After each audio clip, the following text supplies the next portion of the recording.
Advocate Vasant Thengumpally, ഘടകകക്ഷികൾക്ക് പോലും എതിർപ്പുണ്ട് എന്നാണ് പറഞ്ഞിരിക്കുന്നത്.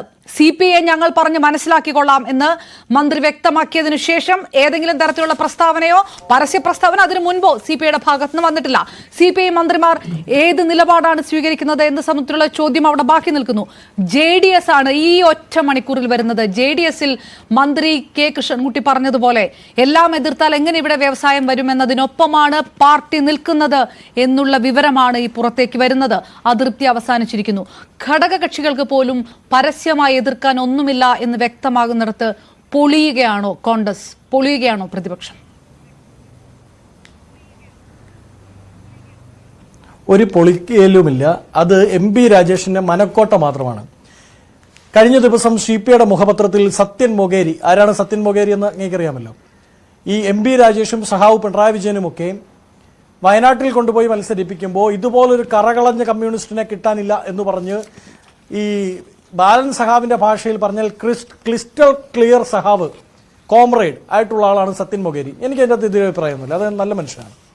അദ്ദേഹത്തിൻ്റെ ഒരു ലേഖനമുണ്ട്, അഴിമതിയുടെ കറയല്ല അഴിമതിയുടെ മറയെങ്കിലും ഉണ്ടെങ്കിൽ ആ പദ്ധതിയുമായി മുമ്പോട്ട് പോകരുതെന്ന് CPIയുടെ മുഖപത്രത്തിൽ കൃത്യമായി സത്യൻ മൊകേരി പറയുന്നുണ്ട്. ആ മുഖപത്രത്തിലെ എഡിറ്റോറിയൽ ലേഖനം പിൻവലിക്കാൻ CPI കൊണ്ട് പിൻവലിപ്പിക്കാൻ ഇവർക്ക് സാധിക്കുമോ? കഴിഞ്ഞ ദിവസം പോയി CPI നേതാക്കളെ മുഴുവൻ MP രാജേഷ് കണ്ടല്ലോ, എന്നിട്ട് ആ ലേഖനം ഇന്ന് പുറത്തു വരാതിരുന്നില്ലല്ലോ. ഇനി അങ്ങ് പറഞ്ഞതുപോലെ JDS വലിയ പ്രതിഷേധം ഉണ്ടാക്കുന്നുണ്ടല്ലോ. വരും ദിവസങ്ങളിൽ ഇനി ആ മുന്നണിക്കുള്ളിലെ പലരും വെളിയിലേക്ക് വരും. ഞങ്ങൾ ഇന്നലെ പറഞ്ഞില്ലേ, ഈ മുന്നണിയിൽ ഇത് CPM-ൽ പോലും ആരും അറിയാതെ പാലക്കാട് തെരഞ്ഞെടുപ്പിന്റെ ഇപ്പോൾ വരുന്നത് വസന്ത് JDS-ന്റെ പ്രതിഷേധം തീർന്നു എന്നാണ് ഈ മണിക്കൂറിൽ വരുന്ന വാർത്ത. കെ കൃഷ്ണൻകുട്ടി തുടരും, ഈ പരാതികളൊക്കെ പരിഹരിച്ച് മുന്നോട്ട് പോകും. അതായത് കെ കൃഷ്ണൻകുട്ടി പറഞ്ഞടത്ത് നിൽക്കുകയാണ് പാർട്ടി. ആ അതിർത്തി മാറിയെന്നാണ് ഈ മണിക്കൂറിൽ വരുന്ന തീരുമാനമൊക്കെ. അതെന്തുകൊണ്ടാണെന്നറിയാമോ? ഈ എന്താണ് പറയുന്നത്, വേട്ടയാടിയ ഭക്ഷണം പങ്കുവയ്ക്കുമ്പോൾ നരികൾ തമ്മിൽ അങ്ങോട്ടും ഇങ്ങോട്ടും ഇത് നീ ഇത്രയും വേട്ടയാടിയെന്ന് ഞാൻ അറിഞ്ഞില്ലല്ലോ എന്ന് പറഞ്ഞത് ചെറിയ അലമ്പുണ്ടാക്കും. അപ്പൊ കുറച്ച് അപ്പകഷ്ണം ഇട്ട് കൊടുത്താൽ ആ പ്രശ്നം തീരും. അത്രേ ഉള്ളൂ JDS-ന്റെ ഒക്കെ പ്രശ്നം. ആത്യന്തികമായ പ്രശ്നം പ്രശ്നം അപ്പകഷ്ണം ഇട്ടുകൊടുത്താൽ പ്രശ്നം തീരുന്ന ഘടകകക്ഷികളെ ചാരിയാണോ നിങ്ങൾ ഈ പ്രതിഷേധം ഉണ്ടാക്കുന്നത്? ഈ തുടങ്ങുമ്പോഴേ ഇത് പൊളിയില്ലേ? അല്ലല്ലോ, ഞങ്ങൾ ഒന്നും വ്യക്തമായി പറയാത്ത CPI-യിലാണോ ഉറ്റുനോക്കുന്നത്? വെള്ളത്തിന്റെ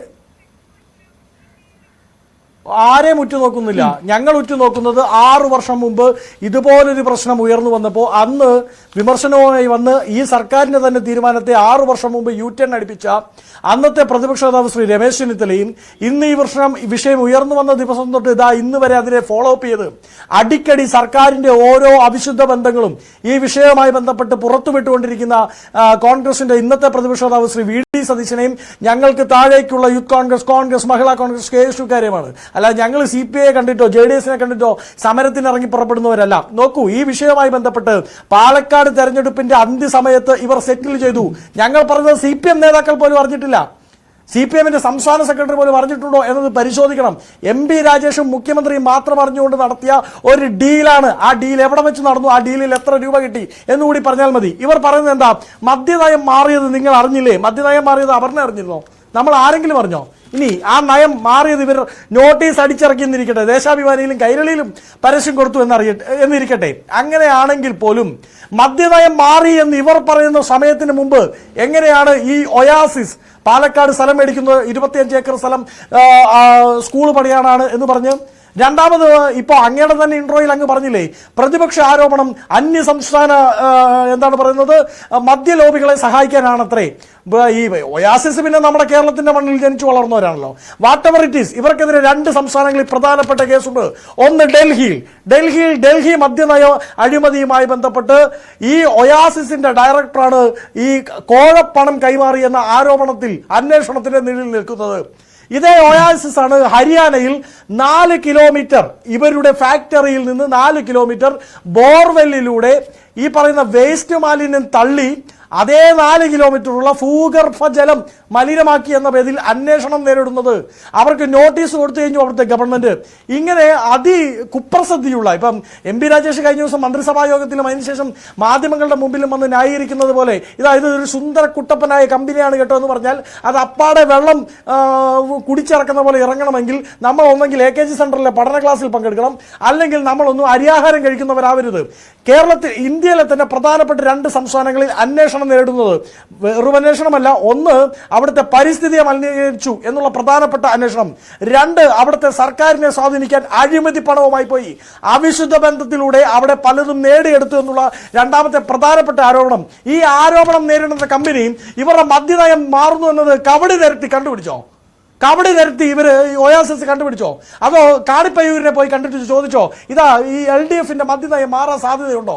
അപ്പൊ കാണിപ്പയ്യൂർ പറഞ്ഞു ഒയാസിസിനോട്, നിങ്ങളൊരു കാര്യം ചെയ്യിഷ്ട, നിങ്ങൾ പോയി 25 ഏക്കർ സ്ഥലം മേടിച്ചിട്ടേക്ക്, ഇവന്മാര് അടുത്ത ദിവസം ഈ മദ്യനയം അങ്ങ് മാറ്റിക്കളഞ്ഞേക്കും എന്ന് പറഞ്ഞോ?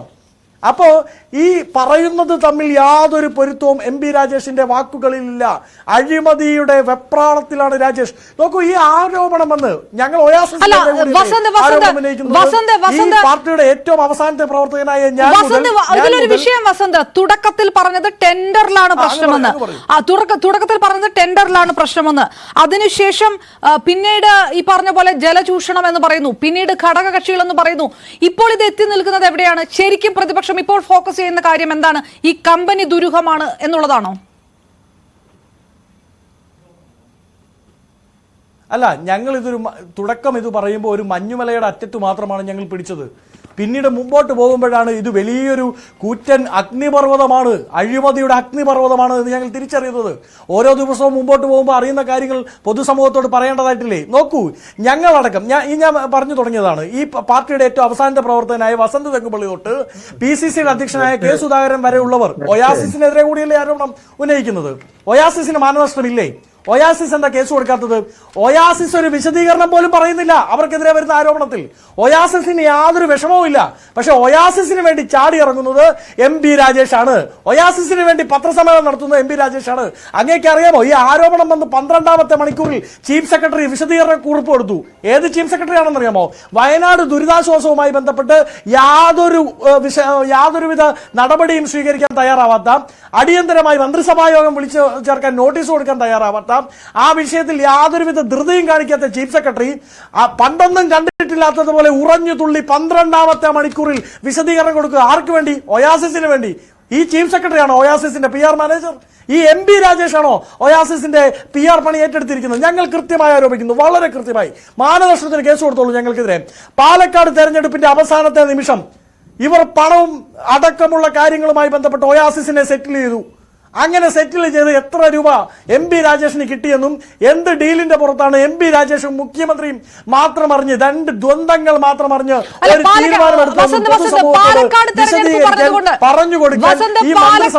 തെരഞ്ഞെടുപ്പ് പറഞ്ഞതുകൊണ്ട് അതൊന്നുകൂടെ പറയണം. പാലക്കാട് തെരഞ്ഞെടുപ്പ് ഈ ഒയാസിസുമായിട്ടുള്ള ബന്ധം കൂടിയാണ് പറയുന്നതെങ്കിൽ അതൊന്നുകൂടെ പറയണം. അതൊരു പുതിയ ആരോപണമായിട്ട് പറയുകയാണെങ്കിൽ അതിലേക്ക് കൂടി. അതേ കാര്യം എന്താണെന്ന് വെച്ചാൽ 6 മാസം എം പി രാജേഷിന്റെ മേശപ്പുറത്ത് എന്തിരുന്നു? ഈ പറയുന്ന പേപ്പർ ഇരുന്നു ഒയാസിസിന്റെ കേസുമായി ബന്ധപ്പെട്ട്. 6 മാസത്തിന് ശേഷം അത് CMOയുടെ ഓഫീസിലേക്ക് എത്തുന്നതും മുഖ്യമന്ത്രി പിണറായി വിജയന്റെ പരിഗണനയിലേക്ക് എത്തുന്നതും ഇതേ പാലക്കാട് തെരഞ്ഞെടുപ്പിന്റെ സമയത്ത് അങ്ങൊന്ന് അന്വേഷിച്ചാൽ മതി. വരും ദിവസങ്ങളിൽ ഞാൻ പറഞ്ഞല്ലോ, ഈ അഗ്നിപർവ്വതത്തിന്റെ എരിഞ്ഞു പോകുന്ന ഞങ്ങൾ എം പി രാജേഷിന് മാത്രമല്ല തെരഞ്ഞെടുപ്പ് ഫണ്ടിലേക്ക് കൊടുത്തുന്നോ അതോ എന്താണ് പറഞ്ഞു വരുന്നത്? അത് പറയേണ്ടത് ഇവരാണ്. എന്തുകൊണ്ടാണ് തെരഞ്ഞെടുപ്പിന്റെ സമയത്ത് 6 മാസം എം പി രാജേഷിന്റെ ഓഫീസിൽ ഇരുന്ന ഫയല് തെരഞ്ഞെടുപ്പ് സമയം ഏതോ ഒരു സമയം എന്നല്ലാതെ അത് തെരഞ്ഞെടുപ്പ് വസന്ത്, ആ തെരഞ്ഞെടുപ്പ് സമയം എന്ന് പറയുന്ന കോൺടസ്റ്റിന് അത് സ്പെസിഫിക് ആയിട്ട് പറഞ്ഞൂടെ? ഏതോ ഒരു സമയം 6 മാസം കഴിഞ്ഞത് കറക്റ്റ് തെരഞ്ഞെടുപ്പ് സമയത്ത് അത് സാങ്ഷൻ ആയി എന്ന് പറയുന്നതിന് കാരണം